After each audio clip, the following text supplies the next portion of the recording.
that mindset, yeah, is so powerful because you could be in control in certain areas of your life, but not others. And I think maybe what we see from people that contact you or engage with us, they've acknowledged, right, that there's something there that they haven't been able to do on themselves. So they are asking someone else to help intervene in the scenario. But there's so much that's there with young people and the pressure to fit in, because you do talk about the rich, being rich versus wealthy. But younger people have this different sense of a digital world that's around them, of what reality is.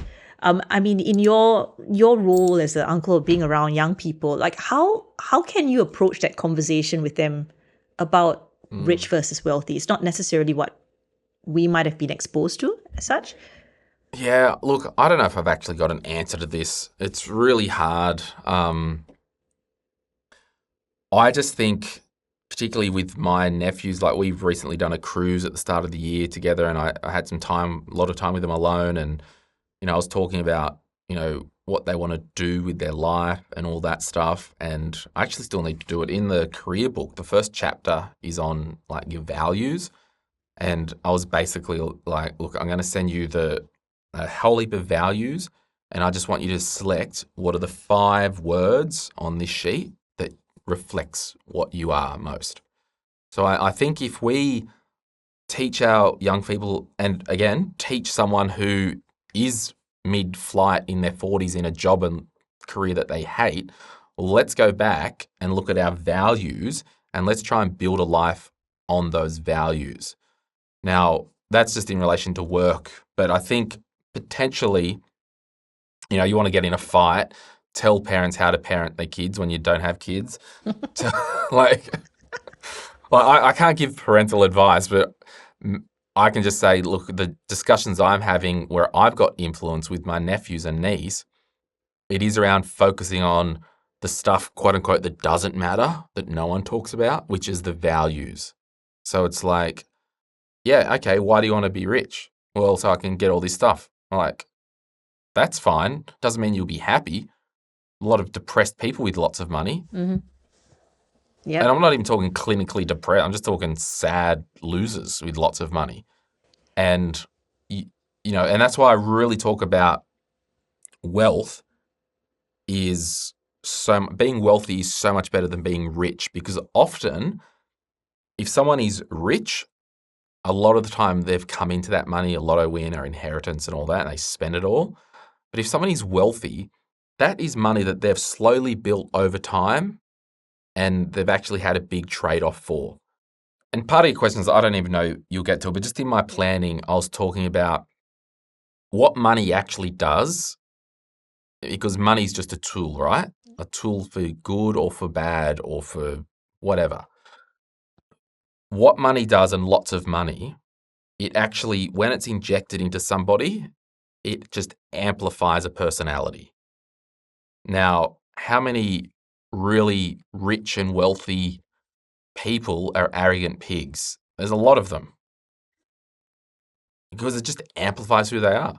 Like, just if you've ever been to, a developing nation and you see some Westerners, how they throw around their attitude to other people and other workers, it's disgusting, because they've been inserted into an environment where they're all of a sudden very wealthy, and this personality comes out and they treat people like crap. So you've just got to remember, money and wealth is like a mirror to your personality.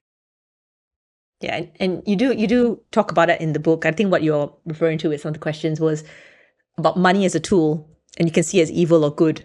You kind of talk like that's like such an important conversation piece that you could have with a young person. You don't necessarily have to have kids to have the conversation, because you would know kids, right? Like, you're an uncle. There are young people around you, and when you're talking about money that way, I think you're also helping them understand some of the blocks. I think money coaches will talk about blocks, and seeing money as evil is a block. So you got to work through what you actually see it. Yeah. And you took the time to explain that, it doesn't make you a better person. There's other work you've got to do on your own. That's not what the book is about.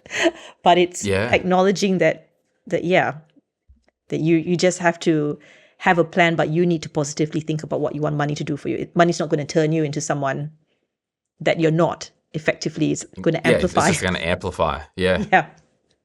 Yeah. So that's very high, big thinking stuff, Glenn. Like I'm going to try on my 45-minute drive with my kids today to their hockey.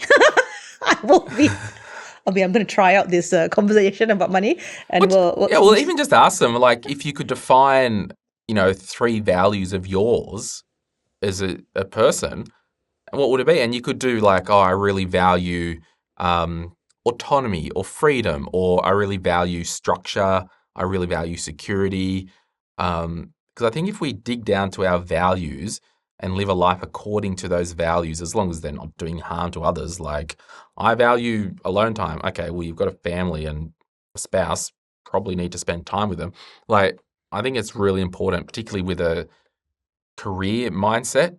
It's the values that are the bedrock in that sense.